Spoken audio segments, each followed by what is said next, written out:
Hier, la première ministre britannique est allée rencontrer Angela Merkel à Berlin, puis Emmanuel Macron à Paris. La chancelière allemande a confié qu'un report jusqu'à 2020 était encore possible. Alistair Campbell, bonjour. Merci d'être sur ce plateau. Vous êtes auteur, journaliste, ancien conseiller de l'ancien Premier ministre britannique Tony Blair. Du temps, c'est la seule option qu'il reste ? J'espère que ce qui va arriver aujourd'hui, c'est que Theresa May, elle va demander une prolongation courte. Les autres leaders vont dire non. Et eux, ils vont suggérer une prolongation plus longue. Et il va falloir qu'elle dise oui. Et le chaos qu'on a chez nous, il faut du temps. Il faut vraiment du temps pour... Et moi, j'espère que pendant ce temps, on peut avoir un deuxième référendum. Et je suis... Enfin... C'est difficile de la politique partout maintenant, mais je suis confiant qu'on peut gagner pour rester dans l'Union européenne. On va revenir dans un instant sur cette option d'un deuxième référendum, d'un second référendum, effectivement, que vous défendez. Une précision d'abord pour que l'on comprenne bien, si ce Brexit est encore reporté soit au mois de juin, soit l'année prochaine, comme le propose Angela Merkel, ça veut dire que les élections européennes auront lieu au Royaume-Uni, dans un pays qui veut quitter l'Union. Est-ce que cette situation n'est pas ubuesque ? C'est difficile, bien sûr, mais moi, je dis que pour nous qui veulent rester, les élections européennes, c'est une occasion, c'est une opportunité de montrer au reste de l'Europe que l'opinion change. Mais pour qui vont voter les Britanniques ? Les sièges ont déjà été redistribués oui, mais c'est pour ça qu'aujourd'hui, il faut que les leaders comprennent et qu'ils décident qu'on peut rester pour cette prolongation pendant laquelle il faut avoir les élections. Et moi, je comprends. Vous savez, chez nous, ceux qui essaient de lutter toujours pour le Brexit dur, ils disent qu'on ne peut pas avoir ces élections, on ne peut pas avoir le deuxième référendum puisqu'il faut avoir des élections. On ne peut pas avoir des élections puisque les fascistes et les racistes peuvent faire bien. Et je me dis, c'est ça maintenant notre politique, qu'on a peur de donner le choix à notre peuple de dire non, on ne veut pas les racistes, on ne veut pas les fascistes. Alors pour moi, les élections européennes sont vraiment une occasion pour tous ceux comme moi qui veulent rester dans l'Union européenne. Est-ce que dire aux Britanniques ce que vous avez voté en 2016, finalement, vous n'avez pas nécessairement bien compris, on ne vous a pas nécessairement bien expliqué, il faudrait revoter. Est-ce que ce n'est pas ne pas respecter la parole d'un peuple ? Moi, je dirais que c'est le contraire. Qu'il y a 3 ans, on avait le référendum.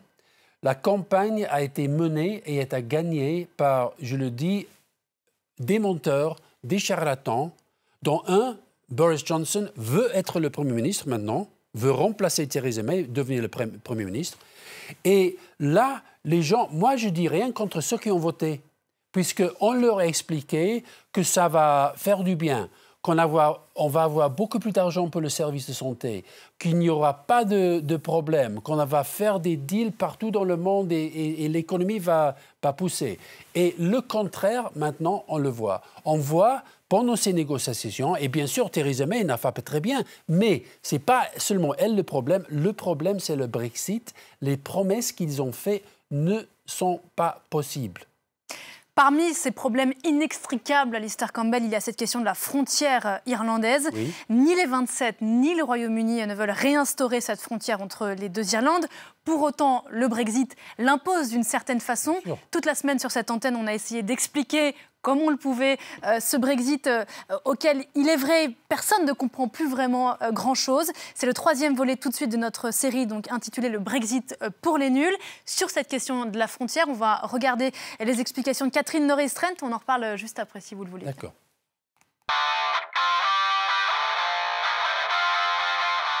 C'est le détail qui coince, le fameux backstop. Mais qu'est-ce que c'est exactement? Petit rappel géographique, le Royaume-Uni, c'est l'Angleterre, l'Écosse, le Pays de Galles, plus l'Irlande du Nord. La République d'Irlande au sud est un pays à part et membre de l'Union européenne. Pendant des décennies, la question de qui gouverne l'Irlande du Nord a semé le conflit. Entre les années 60 et 90, plus de 3500 personnes ont été tuées. Les postes frontières et les militaires basés autour étaient pris pour cible. Et c'est l'accord du Vendredi Saint en 1998 qui met fin au contrôle à la frontière. Le backstop est donc une forme d'assurance contre le retour d'une frontière dure et une reprise des tensions. Le backstop était à la base une idée du gouvernement britannique. Fin 2017, Theresa May a adopté cette solution pour ne plus jamais voir une frontière dure en Irlande du Nord. Comment ça marche? 2 ans après le Brexit, s'il n'y a pas d'accord de libre-échange, tout le Royaume-Uni resterait dans une union douanière avec l'Europe. Et pourquoi tout le Royaume-Uni? Pour Theresa May, il n'est pas question d'un régime différent juste pour l'Irlande du Nord. Pour elle, cela engendrerait peut-être la dissolution du Royaume-Uni. Mais les eurosceptiques britanniques ne veulent pas accepter que leur pays soit coincé dans une union douanière sans date de sortie à laquelle le Royaume-Uni ne pourrait pas mettre fin unilatéralement. Ils espèrent trouver une solution technique à ce casse-tête, style drone ou puce sur les camions. Mais l'Union européenne juge que pour l'instant, aucune technologie existe qui pourrait s'appliquer à cette frontière longue de 500 km avec 275 points de passage. Et voilà pour le backstop, la suite au prochain épisode de Brexit pour les nuls. À bientôt!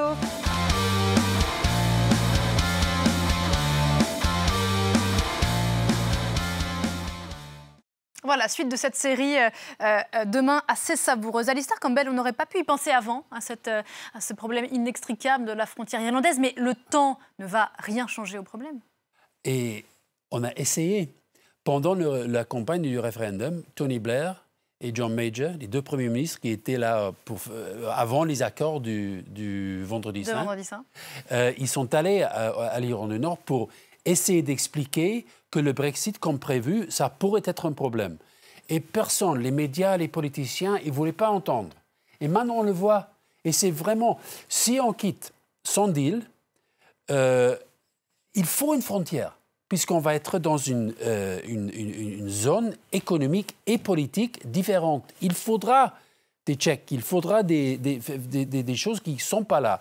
Et là, vous voyez, la frontière, c'est pas une frontière, c'est très, très compliqué comme frontière. Il y a tant de petites, c'est pas qu'il y a quelques routes, il y a des centaines. Et l'histoire et la politique de la violence sur l'Irlande du Nord, on ne dit pas que ça reviendrait, mais on dit certainement que ça pourrait. Et alors, ça, même ça, sont toutes les autres questions. Pour moi, c'est une raison pour qu'on ne devrait pas le faire. Plus largement, vous qui avez longtemps conseillé Tony Blair, qui connaissait bien les affres de la politique britannique, en ces temps-ci si compliqués, avec ces poussées populistes que vous évoquiez tout à l'heure, l'image que donne aujourd'hui la classe politique britannique dans son ensemble, est-ce qu'elle n'est pas désespérante et est-ce qu'elle ne va pas creuser un peu plus le fossé qui existe aujourd'hui entre ce qu'on appelle les élites et les gens? Oui, c'est vrai, mais les élites, pour le Brexit, ce sont, si on dit Boris Johnson, Jacob Rees-Mogg, Nigel Farage, ce sont des riches, ce sont des gens qui ont été éduqués aux meilleures écoles, soi-disant, de notre pays. Ils essayent de se présenter comme les gens du peuple. Mais c'est eux qui exploitent les angoisses du peuple. Et le leadership dans la politique, c'est de dire la vérité aux gens. Mais Theresa May, est-ce que ce n'est pas ce qu'elle fait? Et pourtant, tout le monde la tape en permanence, Theresa May. Mais elle ne dit pas la vérité. Elle essaie de faire quelque chose qui est impossible. Elle essaie de faire semblant à son parti, et c'est ça qui est important pour elle, de garder ensemble le Parti conservateur. Elle essaie de leur dire que c'est possible de faire ça. Et Jeremy Corbyn, il dit la vérité?